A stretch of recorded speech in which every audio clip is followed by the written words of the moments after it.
Assalamualaikum warahmatullahi wabarakatuh. Selamat pagi anak-anak semua. Bu Amel berharap anak-anak selalu sehat ya.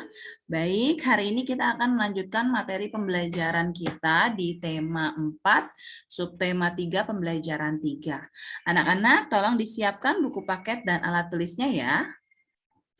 Baik, jika sudah, buka buku paketnya halaman 120. Nih, seperti pada kursor Bu Amel ya. 120, satunya menempati ratusan, duanya menempati puluhan, dan nolnya satuan ya.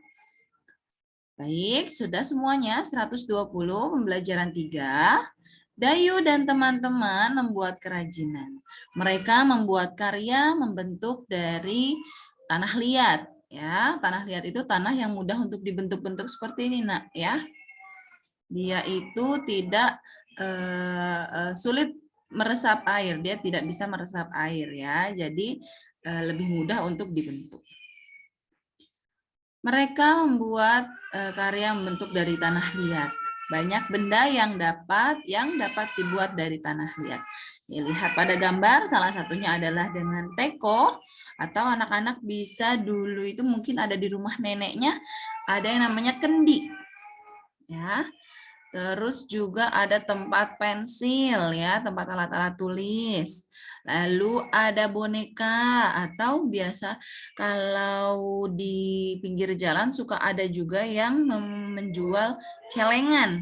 Ya, itu juga terbuat dari tanah liat ya, Nak, ya. Tanah liat ini mudah sekali pecah ya, kalau jatuh pecah seperti itu. Dia sama seperti beling. Lalu juga ada vas bunga ya, Nak, ya. Nah, selanjutnya di sini cara-caranya, alat-alatnya itu ada tanah liat tentunya, lalu ada papan triplek, ada air ya untuk membasahi, lalu ada polanya ya. Dan di sini ada di halaman 121 cara membuat kerajinan dari tanah liat. Yang pertama, siapkan tanah liat dan air secukupnya. Yang kedua, siapkan tripleks atau papan kayu sebagai alasnya supaya tidak kotor, ya. Yang ketiga, siapkan gambar rancangan atau modelnya. Boleh boneka, vas bunga, teko, ya, dan lain-lain. Setelah itu tempatkan tanah liat di atas triplek atau papan kayu sedikit demi sedikit, sedikit-sedikit saja, terus ditambahin air, sedikit-sedikit juga supaya lebih lembut. Pijat-pijat bahan hingga mendekati bentuk yang diinginkan. Tambahkan bahan jika kurang. Sebaliknya, kurangi bahan jika berlebih. Sempurnakan bentuk dengan alat bantu, misalnya seperti benang. Lalu seperti besi yang diukir-ukir gitu ya. Berikan sentuhan terakhir dengan pembentukan detail dan haluskan. Haluskan itu bisa menggunakan air, dihaluskan gitu ya. Selanjutnya di sini ada ya kita akan kita tidak akan membuat dari tanah liat, nanti kita akan membuat dari lilin mainan ya di hari Senin saja. Baik, di sini kerajinan Dayu berupa vas bunga ya, vas bunga Dayu berbentuk prisma. Prisma apa ini? Prisma segi 3 nih, karena prisma itu ada alas dan ada tutupnya. Ya, ada atapnya. Ada lantai rumahnya, ada atap rumahnya. Itu namanya prisma. Ya, gimana bisa dibilang segitiga? Karena berbentuk alasnya dan atapnya adalah segitiga. Gitu ya, Nak, ya. Dan masih ingatkah kamu tentang ruas-ruas garis pada bangun ruang? Nah, coba kita lihat di sini. Mana saja, ini kemarin tugas yang kemarin masih ada yang salah ya. Jadi kita akan mulai lagi. Kita akan ulangi lagi. Ya. Pada prisma segitiga ini ada berapa berarti? Ada 9 ya, ada 9 ruas garis atau rusuknya ya. Pertama, AB, tulis. Lalu BC, tulis BC. Lalu AC, ya.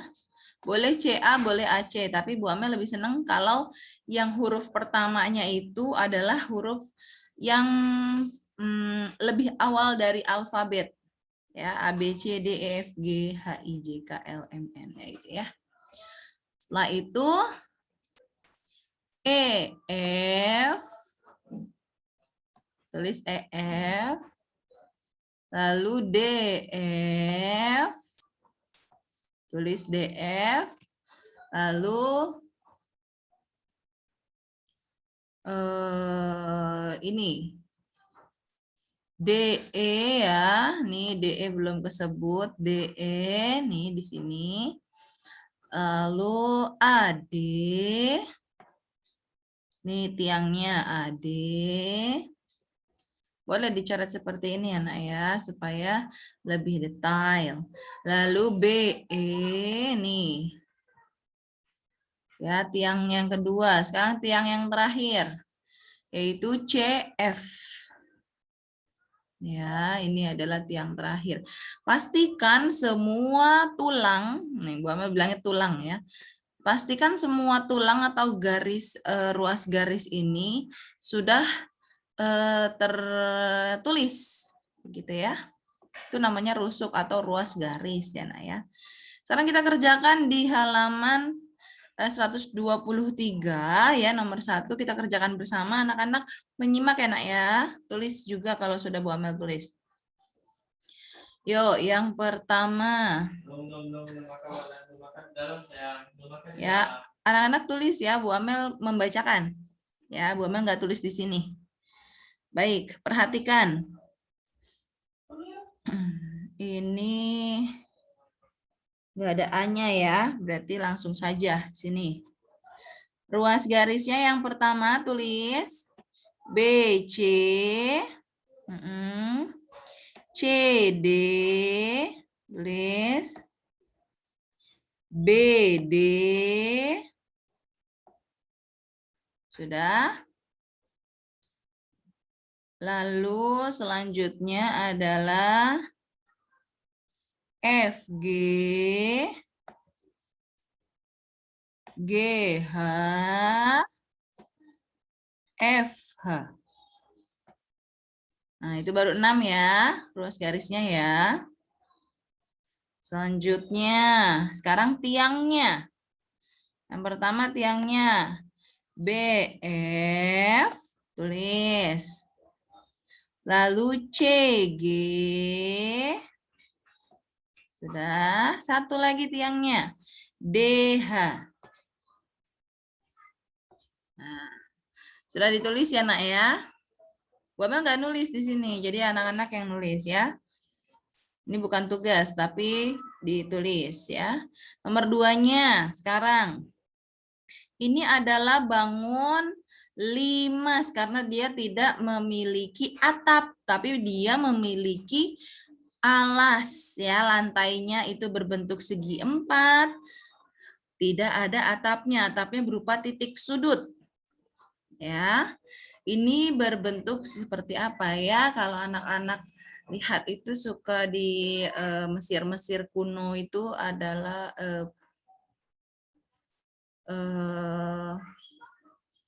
piramida ya, piramida ya.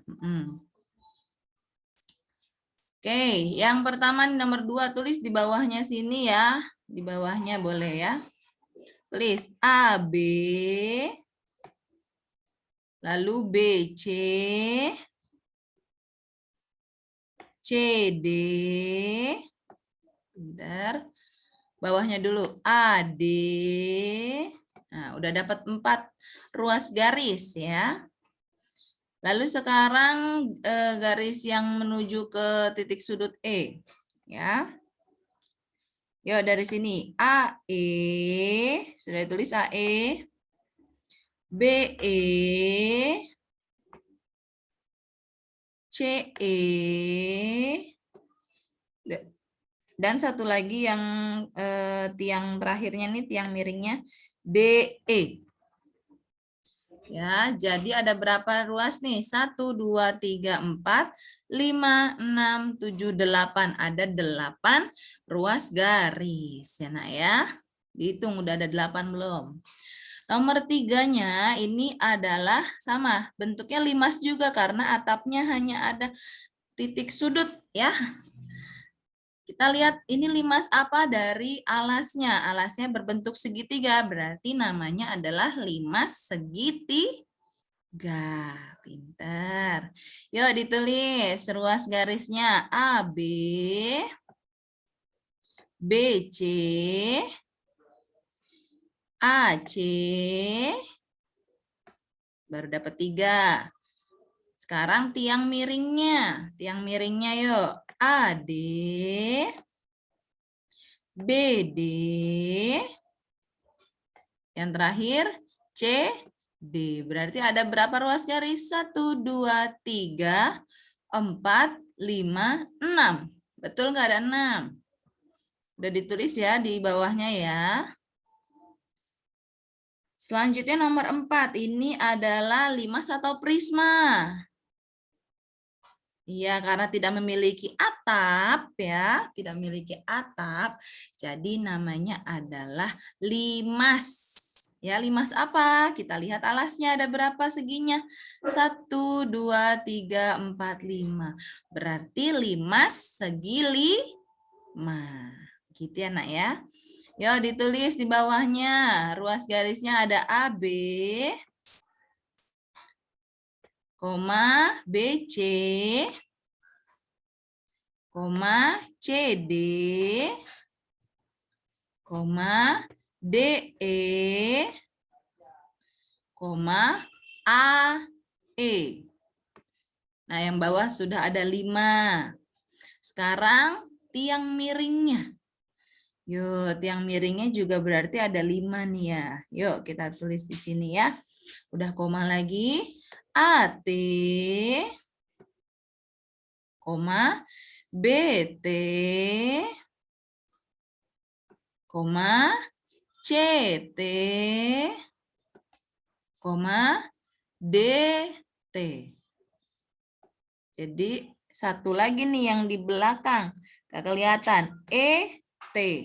Ya. Berarti jadinya ada berapa ruas garis? Ada 10. Yang alasnya ada 5, yang tiangnya pun ada 5. Sekarang nomor 5. Nomor 5 kita tulis ruas garisnya. Ini banyak nih dari sini ya. KL, LM, MN, NU, KO. Sudah? Sekarang yang atapnya ya. PQ, QR, RS, ST, PT. Nah, sudah ada 10 ya. Ini bentuknya adalah prisma segi 5 karena bawah alasnya ada segi 5, punya atap dan punya lantainya. Jadi prisma bukan limas ya, prisma segi 5. Sudah ada 10 ya, Nak ya. Sudah ada 10 ruas garis, sekarang tiangnya. Ya, tiangnya coba.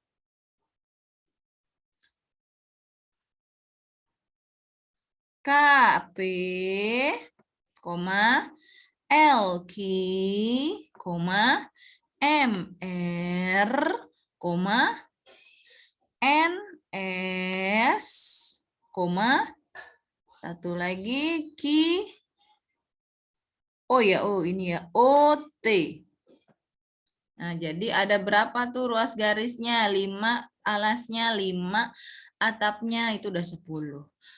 Tiangnya ada 5, jadinya ada 15 ruas garis.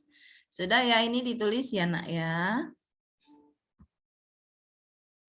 Sekarang halaman 124. Membuat kerajinan dari tanah liat dapat membuat lingkungan menjadi kotor. Setelah membuat kerajinan, lingkungan harus segera dibersihkan, ya. Di sini ada teks percakapan Dayu dan Beni ya, yang sedang apa? Sedang membuat kerajinan tangan dari tanah liat, ya.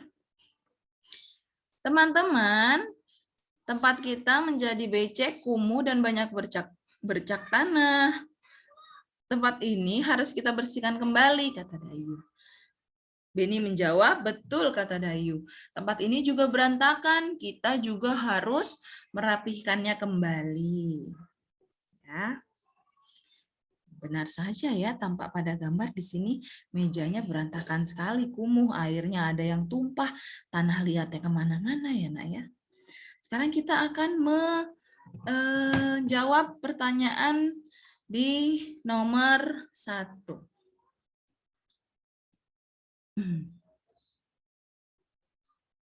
Apa isi pembicaraan Dayu dan teman-teman? Tentang apa nih? Tentang ajakan ya. Ajakan membersihkan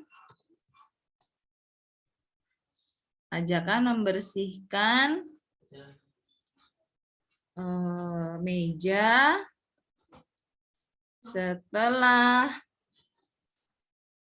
membuat kerajinan. Buat kerajinan dari tanah liat ini ya. Boleh ditulis, nak? Selanjutnya di halaman 125 nomor 2, tempat Dayu dan teman-teman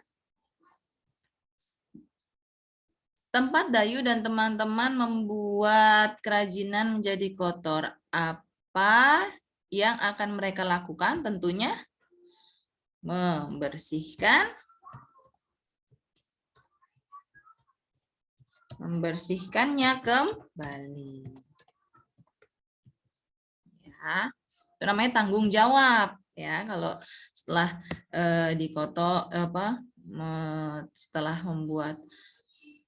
setelah bermain dibersihkan kembali. Nomor 3, apa yang kamu lakukan jika kamu menjadi salah satu teman Dayu di tempat membuat kerajinan itu? Pastinya kan bekerja sama.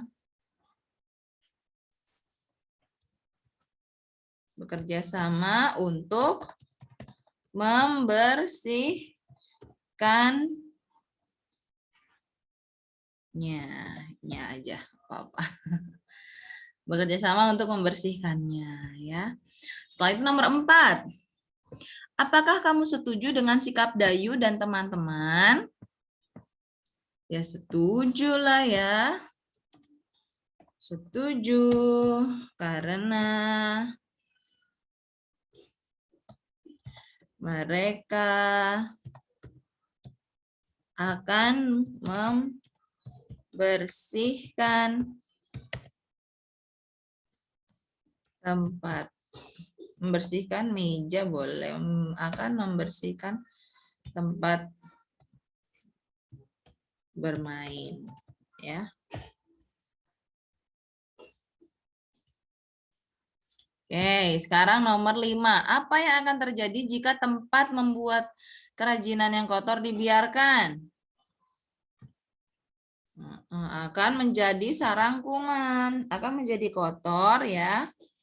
Akan menjadi kotor dan sarang kuman. Ya. Sudah nomor 5. Sekarang di sini kita akan mengerjakan teka-teki ya, teka-teki silang ya. Nomor 1-nya adalah 1 mendatar. Ingat ya, kalau mendatar itu ke samping, kalau menurun itu ke bawah ya, Nak ya. Mendatar, 1 mendatar, tempat yang berair. Tempat yang berair itu berarti apa? Bu Amel tulisnya pakai ini. B.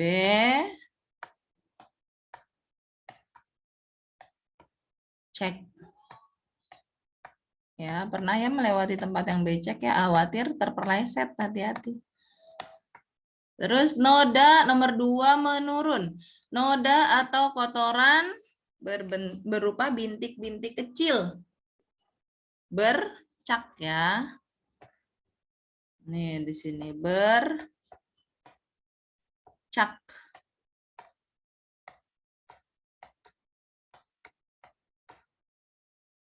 Bercak noda gitu ya. Nomor 3 menurun, kotor dan tercemar. Dari K. Kumuh ya.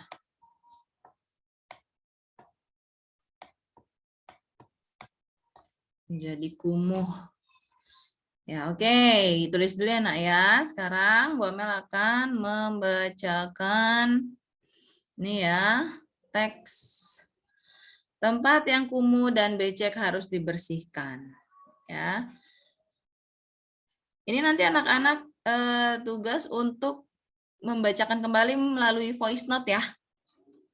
Ya, melalui voice note kirim ke Bu Amel tugas hari ini ya. Tempat yang kumuh dan becek harus dibersihkan. Tempat yang kumuh dan becek harus dibersihkan. Tempat kumuh membuat lingkungan bau. Bau tidak enak akan membuat tempat tidak nyaman. Udara di sekitar menjadi tercemar. Pencemaran lingkungan bisa menimbulkan penyakit. Tempat yang becek juga dapat membahayakan diri. Tempat yang becek mengandung air. Jika tidak berhati-hati, saat berjalan dapat terpeleset dan jatuh. Kepala bisa terbentur ke lantai. Oleh sebab itu, kita harus menjaga keselamatan diri. Caranya dengan menjaga kebersihan lingkungan agar tidak kumuh dan becek. Ya, anak-anak ini tugas untuk dibaca ya dengan nyaring intonasi yang tepat ya. Dikirim ke voice note Bu Amel ya, Nak ya. Nah, selanjutnya di sini kita lihat ya. Gambarnya ini ya. Ini tadi yang Dayu dan teman-temannya sedang mengerjakan membuat kerajinan tangan dari tanah liat ya. Kotor sekali ya, kotor, kumuh. Terus nggak enak dilihat ya, tidak rapi. Nah, sekarang kita akan melakukan pengamatan ya terhadap lingkungan yang becek dan kumuh. Ya. Lingkungan yang becek dan kumuh. Kita nulis aja ya. Ya, di sini. Lingkungan yang becek dan kumuh adalah lingkungan yang tidak sehat. Ya. Lingkungan yang L-nya besar ya. Lingkungan yang kotor akan menjadi sarang kuman. Ya. Kita harus membersihkannya kembali. Ya, kalau lingkungan sekitar kita becek dan kumuh ya, Nak ya. Ini ditulis di sini ya. Baik. Nah, ya, anak-anak ya. Yang menjadi tugas hari ini adalah ini ya, anak-anak membacakan ini ya dengan voice note ya yang dikirim ke Bu Amel dan dibacakan dengan baik ya, Nak ya. Baik, itu saja tugas hari ini, hanya satu di halaman 126 membacakan melalui voice note ya, Nak ya. Setelah itu dikirimkan ke Bu Amel. Ya, Nak ya, Bu Amel tunggu. Anak-anak, Bu Amel sudah selesai menyampaikan materi pembelajaran hari ini, hanya satu pembelajaran hari ini. Nanti di hari Senin kita akan tolong di bawah plastisin ya atau lilin malam seperti ini ya. Di bawah nanti kita akan membuat prakarya. Ya Nak ya. Baik, anak-anak langsung dikerjakan buku tugasnya hari ini. Tetap jaga kesehatan dan tetap semangat walau terpisah oleh jarak. Wassalamualaikum warahmatullahi wabarakatuh.